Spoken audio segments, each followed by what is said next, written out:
Durante a Segunda Guerra Mundial, os Estados Unidos da América adotaram uma abordagem única para combater os poderosos tanques alemães, que representavam uma ameaça crescente. A doutrina americana priorizava emboscadas de longo alcance e táticas de ataque e fuga, evitando o confronto direto com tanques inimigos. Para implementar essa estratégia, os Estados Unidos da América criaram a Força de Destruição de Tanques, um ramo dedicado equipado com veículos rápidos e levemente blindados, projetados para contra-atacar a Blitzkrieg com combinações de velocidade, poder de fogo e proteção.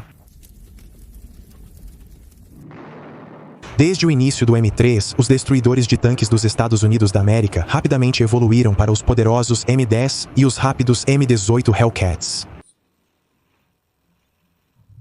No auge dessa evolução veio o M36, o último e mais poderoso destruidor de tanques americano da guerra. O M36, atualização do M10, possuía o novo canhão de 90 mm, permitindo às forças dos Estados Unidos da América enfrentar tanques alemães que antes ignoravam o poder de fogo aliado. Esta é a história do destruidor de tanques M36, seu design de canhão, desenvolvimento e o papel que desempenhou ao desafiar as temidas unidades Panzer da Alemanha. Em 1942, o exército dos Estados Unidos da América se deparou com o poder devastador dos canhões de 48 mm e a armadura cada vez mais formidável da Alemanha. Ficou evidente que o canhão M7 de 3 polegadas no destruidor de tanques M10 não era mais adequado contra os tanques inimigos mais recentes. Reconhecendo a necessidade urgente de maior poder de fogo e alcance, os designers americanos buscaram uma solução. O resultado foi o desenvolvimento do canhão M3 de 90 mm capaz de desafiar a melhor armadura alemã e a criação de um novo destruidor de tanques para empunhá-lo, o M36 Jackson ou Slugger. O canhão americano de 90 mm foi desenvolvido em várias variantes para atender às necessidades evolutivas do campo de batalha. O M1 foi projetado como um canhão antiaéreo, enquanto o M2 adaptou essa plataforma para uso antitanque, permitindo maior depressão do canhão para alvos terrestres. Para veículos blindados, os Estados Unidos da América desenvolveram a variante M3, um canhão pesado de dupla função antiaérea e antitanque, comparável ao temido Flak 18 de 88 mm da Alemanha. O M3A1 era basicamente um M3 com um freio de boca para reduzir o recuo e aprimorar o desempenho. Com a urgência de um veículo para montar o canhão, o exército dos Estados Unidos da América priorizou a rapidez no desenvolvimento. Para acelerar o processo, os engenheiros usaram como base o chassi existente do carro-motor de canhão M10. Apesar do casco permanecer quase inalterado, uma nova torre foi projetada para abrigar o canhão de 90 mm M3 e oferecer uma proteção de armadura aprimorada. O M36 tinha uma torre fundida com lados inclinados e um manto de canhão arredondado na frente, diferente da torre inclinada e rebitada do M10. Manteve um design de topo aberto para reduzir o peso e melhorar a visibilidade do campo de batalha. Um busto fundido foi adicionado à traseira da torre, servindo como contrapeso para o canhão pesado e armazenando 11 rodadas extras de munição. O canhão de 90 mm M3 era uma arma formidável.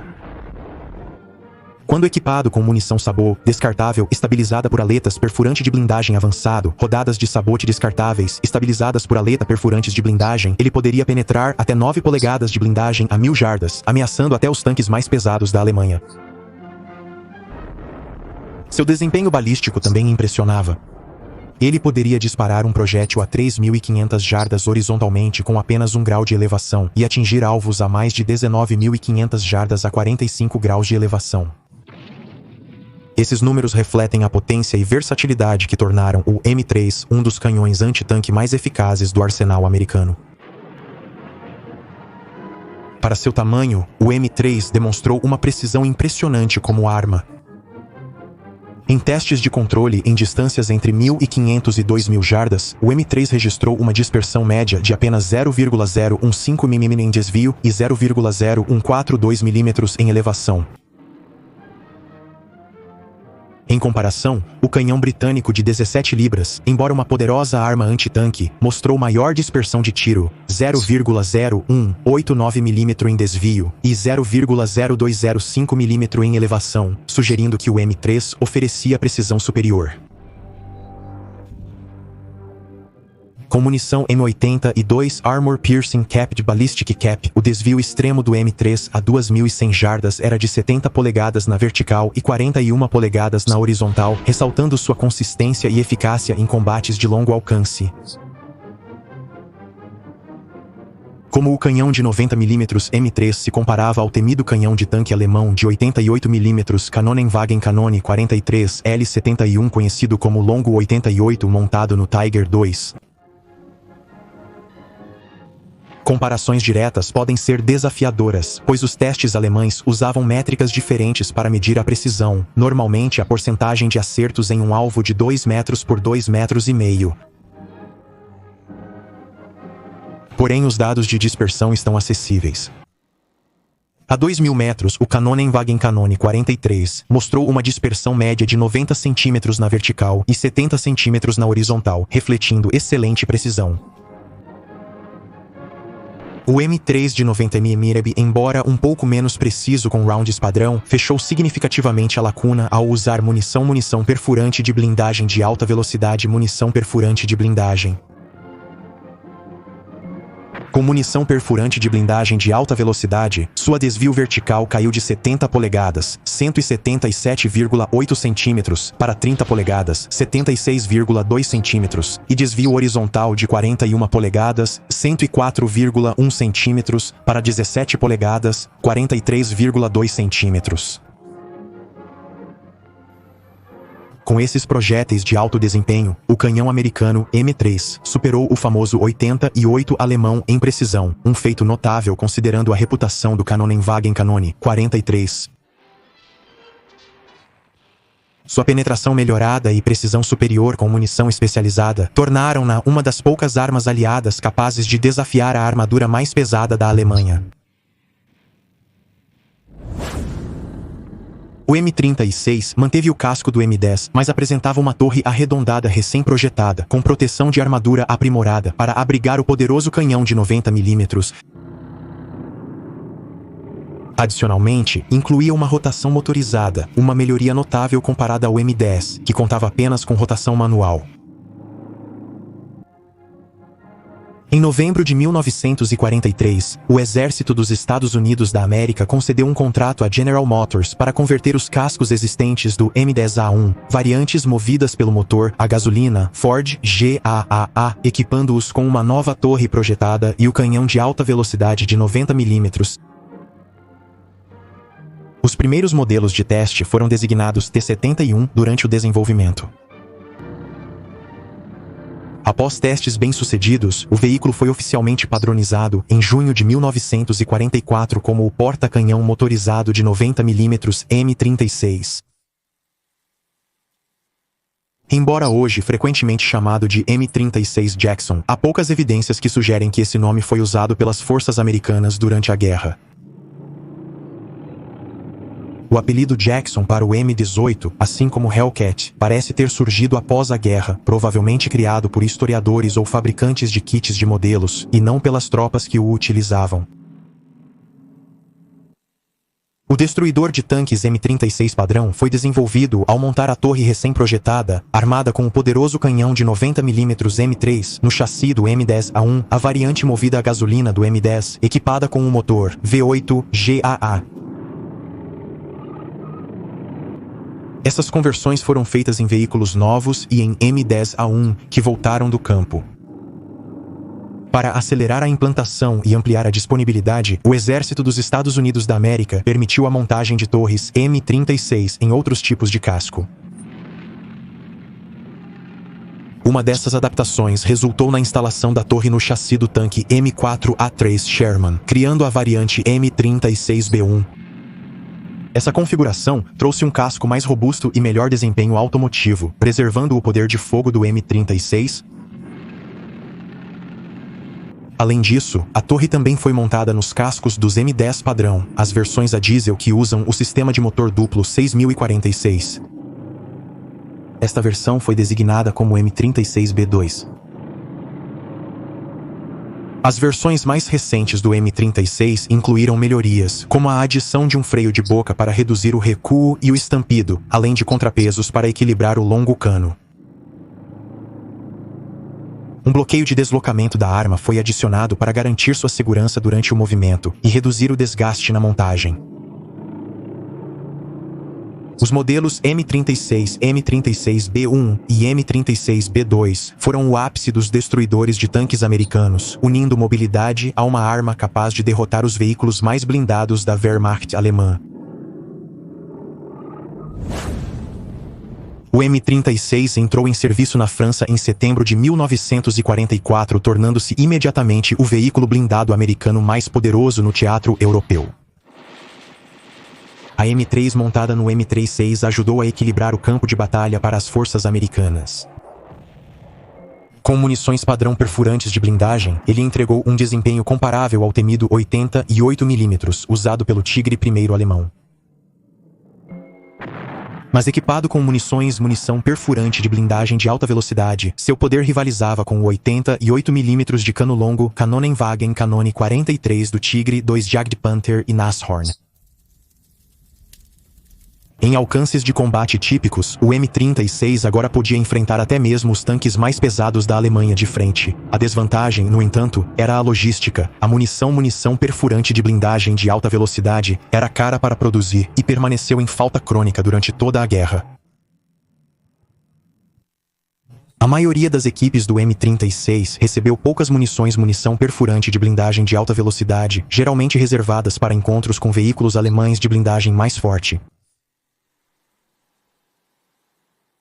Além de sua arma principal, o M36 foi equipado com uma metralhadora pesada M2 Browning de calibre .50 montada na traseira da torre para uso antiaéreo e antipessoal.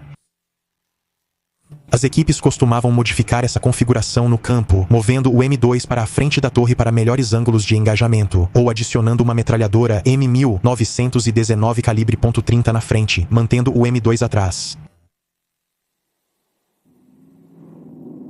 Ao contrário de muitos tanques contemporâneos, o M36 não possuía metralhadora coaxial, limitando sua defesa de curta distância. Apenas a variante M36B1, com casco Sherman, possuía uma metralhadora no casco, proporcionando um poder de fogo secundário um pouco maior para a defesa da infantaria. Como os demais destruidores de tanques americanos, o M36 possuía uma torre com topo aberto. Apesar de oferecer ótima visibilidade e reduzir o peso para melhorar a mobilidade, esse design expunha a tripulação a intempéries, tiros, granadas e explosões de artilharia. Para lidar com essas vulnerabilidades, as tripulações frequentemente usavam coberturas de torre improvisadas ou fabricadas para adicionar proteção superior. O M36 era operado por uma equipe de 5 homens: comandante, atirador, carregador, motorista e assistente. Seu casco, compartilhado com o M10, era inclinado em todos os lados, com 38 mm de espessura na frente, a 55 graus, e 19 mm nas laterais, a 38 graus. Pesando 31 toneladas, seu motor V8 de 500 cavalos alcançava uma respeitável velocidade máxima de 26 milhas por hora. A chegada do M36 na França aumentou imediatamente o moral das forças americanas, oferecendo uma arma capaz de enfrentar os tanques mais pesados da Alemanha. No final de 1944, os confrontos blindados em grande escala se tornaram menos frequentes, levando a uma produção lenta e desdobramento limitado. Isso mudou após a Batalha do Bulge, que expôs a necessidade de melhores capacidades antitanque. Mesmo assim, em janeiro de 1945, apenas 6 batalhões de destruidores de tanques dos Estados Unidos da América haviam sido equipados com o M36. A introdução do M26 Pershing em fevereiro de 1945, equipado com o mesmo canhão de 90 mm M3 que o M36, significava que agora tinha um rival para o título de melhor veículo blindado americano. Consequentemente, a urgência para implantar mais M36 diminuiu ainda mais. No início, até os poderosos canhões de 90 mm, 3, tiveram dificuldades para penetrar a armadura frontal dos tanques Panther e Tiger. Contudo, com munição aprimorada, seu desempenho aumentou significativamente, com relatos de derrubar grandes felinos alemães por mais de 3 km, apesar de tais abates serem raros. O M36 era apreciado pelas tripulações por ser um dos poucos blindados americanos capazes de destruir tanques pesados alemães a longa distância. Em seu primeiro ano, 2 abates notáveis foram registrados. O cabo Anthony Pinto e o tenente Alfred Rose do 814º, o batalhão de destruidores de tanques, destruíram Panthers a 4.200 jardas, 3.840 metros, o alcance máximo da mira telescópica do M36. Contudo, a placa vítreo do 82 a 85 mm de espessura poderia desviar projéteis de 90 mm em certos ângulos, mesmo a distâncias de apenas 150 metros. Testes em dezembro de 1944 pelo 753º Batalhão de Destruidores de Tanques concluíram que, com a munição disponível, o canhão de 90 mm, 36, não penetrava a armadura frontal de um Tiger II a qualquer distância. Como resultado, as forças dos Estados Unidos da América consideraram taticamente sólido engajar os Panthers e outros tanques pesados alemães pelo lado, onde sua armadura era mais vulnerável. Os Panthers eram comumente abatidos a 1.500 metros ou mais. As torres e a armadura lateral eram geralmente os alvos preferidos em vez do inclinado glacis. Engajar os Tigers era mais difícil e geralmente exigia distâncias mais próximas. Já os Panzer IV continuaram vulneráveis durante toda a guerra. Mesmo o formidável King Tiger poderia ser eliminado sob as condições certas. Em dezembro de 1944, perto de Freihaldenhoven, um M36 do Batalhão de Destruidores de Tanques 702 destruiu um King Tiger com um tiro lateral na torre a 1000 jardas. Na Batalha do Bulge, os M36 da 7ª Divisão Blindada foram eficazes em Sandwich, mesmo com um inverno rigoroso, artilharia e atiradores de elite. Os M18 Hellcats do Batalhão de Destruidores de Tanques 705 também obtiveram sucesso. No total, unidades americanas de destruidores de tanques destruíram 306 tanques alemães na campanha. Por outro lado, os batalhões de destruidores de tanques rebocados, ainda muito usados na época, tiveram as maiores baixas. O M36 não serviu no Teatro do Pacífico, onde a armadura japonesa era uma ameaça bem menor. No fim da guerra, o M36 havia substituído amplamente o M10 como o principal destruidor de tanques do Exército dos Estados Unidos da América. Ao contrário de outros veículos blindados de combate enviados ao exterior através do programa Lend-Lease, os Estados Unidos da América inicialmente relutaram em fornecer o M36 para as nações aliadas devido à sua própria operação. Porém, após a guerra, como os destruidores de tanques foram considerados obsoletos, o M36 encontrou uma segunda vida através do Programa de Assistência Militar. Foi amplamente distribuído para nações incluindo Coreia do Sul, França, Bélgica, Itália, Turquia, Irã e Paquistão. Alguns M36 permaneceram em serviço ativo até o início dos anos 90, notavelmente durante os conflitos em torno da desintegração da Iugoslávia. A história do M36 relata a combinação eficaz de poder de fogo e manobrabilidade que auxiliou na derrota das formidáveis unidades Panzer alemãs.